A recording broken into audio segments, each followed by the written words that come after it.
প্রায় ৪ বছর অতিক্রম করলেও নোনাছড়া এরিসি ভিলেজের বহু এলাকায় এখনও ঘরে ঘরে পৌঁছয়নি পানীয় জল।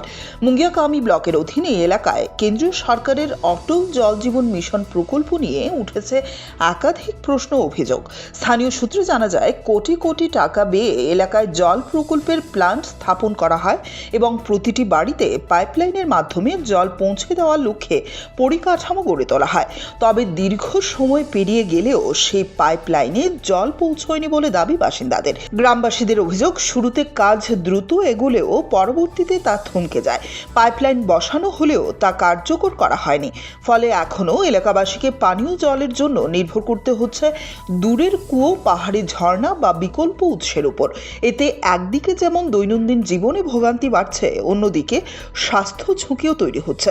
সম্প্রতি এলাকায় পরিদর্শনে যান আইপিএফটি দলের মুঙ্গিয়াকামি ব্লকের বিএসসি চেয়ারম্যান সুনীল দেববর্মা। পরিদর্শন শেষে তিনি বলেন, সরকারের একটি গুরুত্বপূর্ণ জনকল্যাণমূলক প্রকল্প বছরের পর বছর অকার্যকর হয়ে পড়ে থাকা অত্যন্ত উদ্বেগজনক।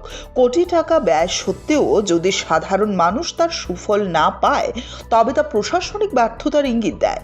তিনি আরও জানান, জল প্রকল্পের পাশাপাশি এলাকায় রাস্তাঘাটের বেহাল দশা, অনিয়মিত বিদ্যুৎ পরিষেবা এবং স্বাস্থ্য পরিষেবার ঘাটতিও দীর্ঘদিন ধরে সমস্যার কারণ হয়ে দাঁড়িয়েছে।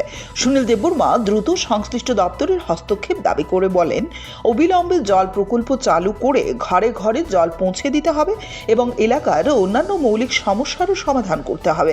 এদিকে স্থানীয় বাসিন্দারাও প্রশাসনের কাছে দ্রুত পদক্ষেপের দাবি জানিয়েছেন। তবে এই বিষয়ে প্রশাসনের তরফে এখনো পর্যন্ত কোনো আনুষ্ঠানিক প্রতিক্রিয়া পাওয়া যায়নি।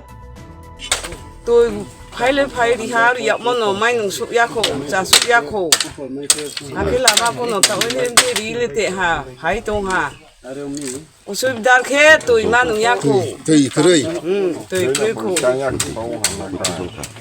নিজের সে খাও খাওয়ে তুই খর তুই সানো খুইছে নুং দংখো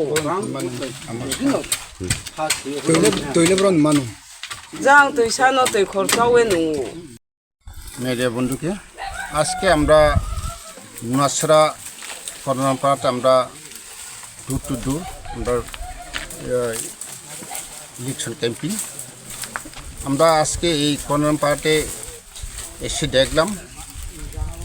আমরা প্রথমে এই যে অতুল দ্বারা জল জীবন মিশন কমপ্লিট ডেট দেখা আছে, আপনারা জানেন 2022-এ প্রায় 4 বছর হয়ে গেছে।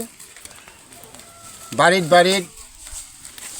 জলের পয়েন্ট আছে, কিন্তু জল আজ পর্যন্ত কেউ পায়নি।